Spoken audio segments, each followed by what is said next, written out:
जय जगन्नाथ सांग मैंने आज हूँ संडे। आज आम घर मन कले कि इलिश माछ खायापी मु सकालू सकालू बाहरी पड़ी माछ मार्केट।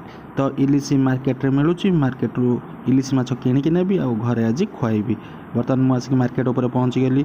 इलिश माछ खोजार व्यस्त लगी पड़ी। देखिपे आपण मैंने केते गहली मार्केट रे तथापि एत होहाला भितर तथापि माछ खोजी बुलिली बुली बुली बुली बुली लास्ट को ये देखिली इलिशी। ये हूँ इलिशी।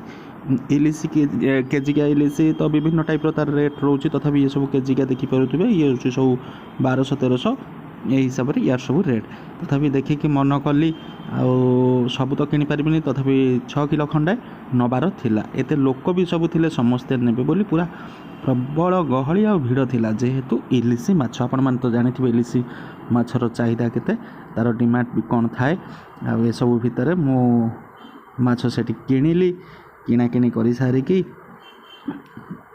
बहुत सारा मजा भी माने सेठिकार गहली देखी मत बहुत माने पूरा अलग प्रकार माहौल थिला से जगह पर। तथापि इलिशी माछ सब किणी सारा पर तो ओजन कली देखिपे ये है 6 किलो खंडे है। 6 किलो जदि है तो 1200 टका नेखाई मोर पड़गला।